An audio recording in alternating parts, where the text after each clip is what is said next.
Hello everybody and welcome back to Red Eagle Politics. Make sure you guys like this video down below and subscribe to the channel if you are new. So we have 18 days until the 2024 election and people are already voting in a lot of states, and we're going to get to some of that data in this video. But I just, before we get started, would like to tell you guys that Donald Trump has officially taken the lead in 538's forecast. This is the same forecast that gave him about a 20-something% chance in 2016, which was actually kind of high compared to some of these other forecasts, even though it was way off base. And then in 2020, they said that Trump only had a 10% chance of victory, and a Biden 400 electoral vote landslide was much more likely to happen than a narrow Trump victory. And we understood how off base that was with reality as well. And for this entire cycle, they even had Biden after the debate up on Trump in the forecast, because the forecast does not really take into account the people's perception of the fundamentals more so than the actual fundamentals, like the state of the economy. And obviously we know what the polls have shown, but finally, Donald Trump has taken a narrow lead in 538's forecast. Now he leads in Nate Plastic's forecast. The entire election mafia is, they're saying it's neck and neck, guys, but they know the writing's on the wall. It's in the polling. It's in the mainstream media polling. It's not just the right-leaning polling, which was more accurate the last two times Trump was on the ballot, by the way. Not trying to ignore that fact, because a lot of people will, and it's true. But they're finally admitting that the most likely outcome is a Trump win of 312 electoral votes as well. So, of course, they're playing it safe. They have to. They know their audience. They know their pressure. But still, the fact that Trump is a lead, oh boy. And we're going to get into some of this polling data because Donald Trump has all the momentum. And we're going to talk about it, but I got to tell you guys about my merch store over at shop.redeaglepolitics.com. The election is basically underway. Why not get some merchandise? We've got the best sellers like the Trump iconic design, the Make Cats Safe Again design. We have the Trump mugshot design. We have a lot of epic designs, and you could buy a t-shirt and you could get a coffee mug 20% off. I recommend the Trump iconic black mug. You've seen me drinking from it. If you've seen the streams, you have the Trump bullet design on the front, the inspirational quote on the back. We have a lot of 5-star reviews. We've got free shipping on orders over $50 in the US, so make sure you guys check it out. The link is in the description and pinned comment down below. So you have the polls.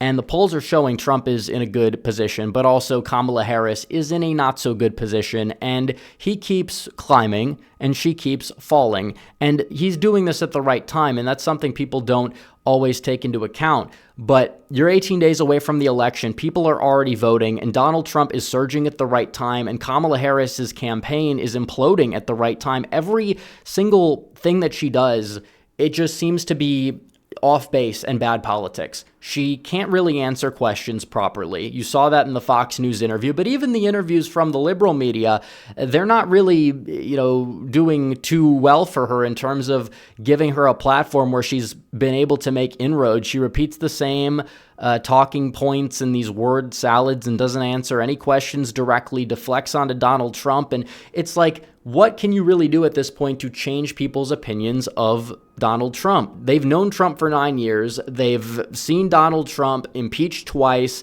They've seen him indicted 4 times, convicted once on 32 counts. We'll see, probably not going to stand on appeal. We'll see what happens with the sentencing on that. But still, either way, they've thrown everything at this guy for the past 9 years, and he's more popular than ever. What does that say about them? So much so to the point where they have to pull their guy because their guy was getting beaten so badly, and then they replace him with somebody that's arguably worse, and then they give her a honeymoon period in the media, and then now even the media is really struggling to cover it up for her right now. You talk about the Al Smith dinner that she just completely missed. She sent in a very cringeworthy video, ceded the entire speaking time to Donald Trump, and he gets to go out there and do his little stand-up routine, appear relatively likable, have a lighthearted moment or two, even with some Democrats that were there, like Chuck Schumer and the mayor of New York City, and Kamala Harris is nowhere to be found. And apparently it's because they say that she kind of was told by some staffers not to do it because, they might alienate the alphabet community by going to some charity dinner that happens to be put on by some Catholics. Like, you talk about the Catholic demographic, that's far more important for Democrats to win than trying to placate the 2% of the population that she's probably going to win the lion's share of anyways. So what exactly is she trying to do with this? I don't know, but like that's the demographic in Pennsylvania that Biden was able to do better than Hillary with, and now Kamala is on track to do even worse than Hillary with that demographic. And you're seeing it in the battleground states, but also nationally. And here's the deal. There's no real zone flooding polls. They like to use that term. The zone is being flooded by right-leaning pollsters. Which right-leaning pollsters are on this list? There's only one, because people will say, well, Fox News, they are a bipartisan pollster. You have a Republican and Democrat that does it together, and their polls have not been kind to Trump over the years, and Republicans in general. Even Republicans that the leadership at Fox News likes, they're not kind to them necessarily. Rasmussen is the only, right-leaning pollster in the mix, and they show Trump up 2, and there's other pollsters that are tied or show, Harris up by around 1, and some of those pollsters were the same pollsters that were way, way off base in 2020 nationally and 2016, and even in some of these other polls like Morning Compost that have atrocious track records, Trump is still gaining. And you look at it, Harris nationally, she only leads by 1.4%. And Donald Trump at the right time is at 40. He's basically at 48% in the polls. Donald Trump never was above 45% in the polls for the last 2 election cycles, including the election in 2016, where he prevailed and the polls were looking a little bit better for him nationally than the polls for much of 2020. But Kamala Harris, she got this honeymoon. She gets to step into the race, and she's polling ahead of Biden a little bit, and then she gets the honeymoon, she gets to 49, and she stays at 49. And now things are not looking too good for her, and Trump has the momentum, and it's possible you could see the polling narrow even more, and you could see a popular vote that goes in the Republican column. We'll see what the final polling data looks like, but the national polls typically are more accurate in most cases, but even in the battleground polls, Donald Trump is sweeping the board. Pennsylvania, Michigan, and Wisconsin. He never led any of those 3 states after the conventions either time that he ran. He's up in all 3 with 18 days to go. He leads in North Carolina. He leads in Georgia and Arizona, and he's taken the lead back in Nevada. He's sweeping the board in the swing states, and the internal polling looks even weaker. And you look at down ballot Republicans, even some of these more moderate types in these places, they're embracing Trump. They're speaking at the Trump rallies. They're tying themselves to Trump. And you know what? So are the down ballot Democrats in their own little way. They're not obviously going to say all these positive things about Trump, but they're like running these commercials. I did this, this, and this with Donald Trump. I did this, this, and this with Biden. Even Tammy Baldwin in Wisconsin, where a lot of people have expected her to win by a couple points, even if Trump wins the state narrowly, she's in trouble. And the polling nationally and the polling in some of these states, even the down ballot polling doesn't really show it a whole lot, but you're seeing the internals. It's a much different picture on both sides, and the Democrats are panicking, and they know it, and they're button mashing, and the more they button mash, the less it's helping them. You see a problem they have with black men, then you send in Obama to essentially lecture these people and talk down at these individuals in a way that's patronizing and doesn't exactly move the needle, especially if they were considering Trump in the first place. You're basically trying to shame people back. Like, no, that's really not how it works. It's not.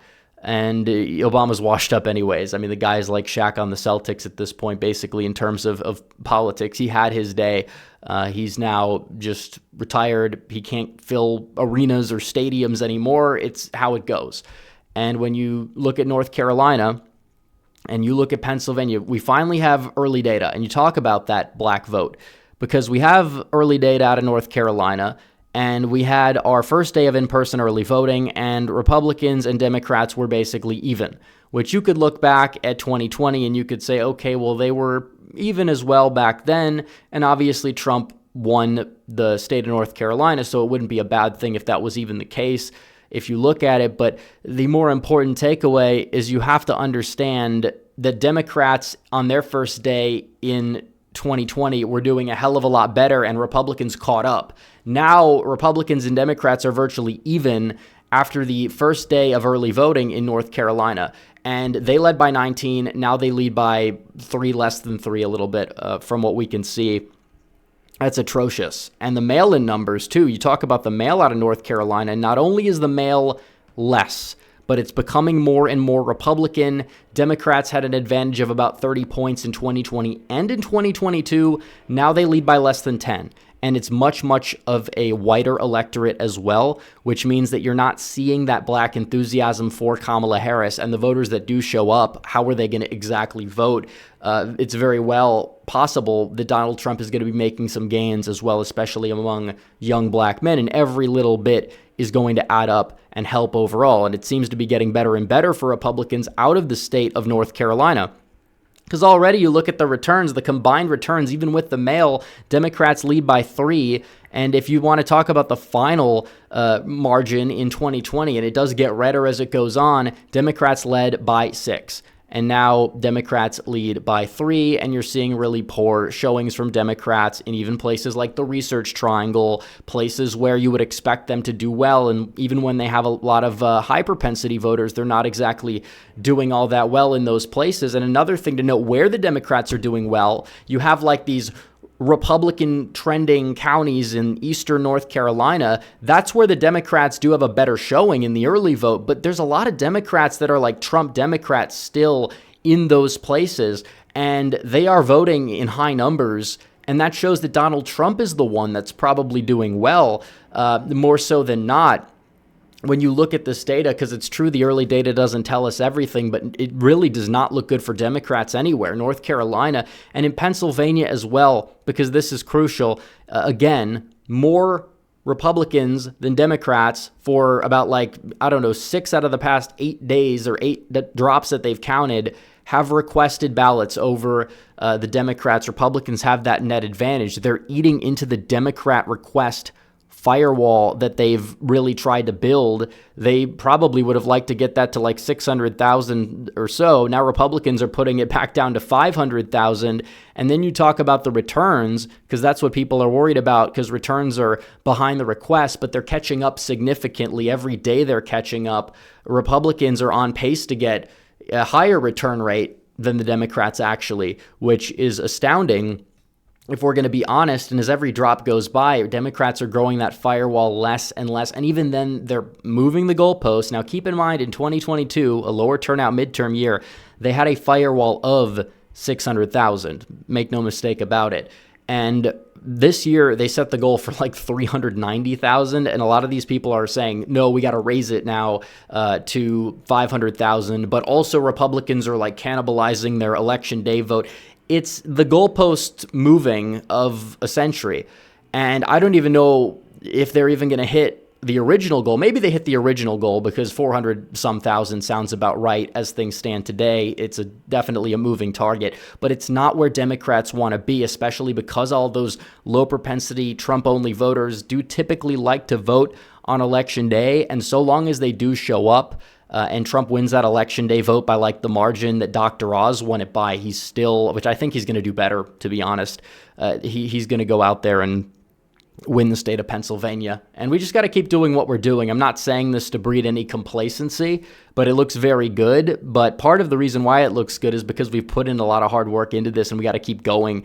And if we take our foot off the gas, we could be caught off guard, and we don't want to do that. So get out and vote.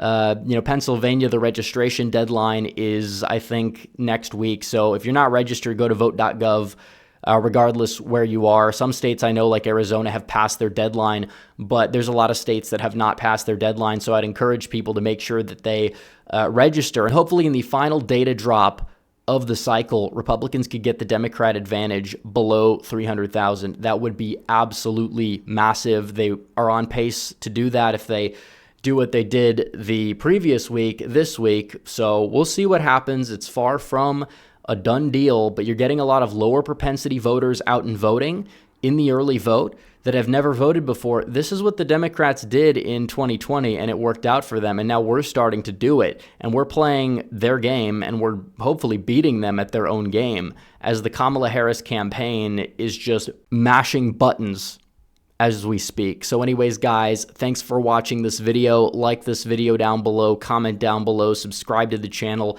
hit the bell for notifications so you never miss another video. Follow me on social media. The links are all in the description down below, and I will see you guys in the next one. Red Eagle out.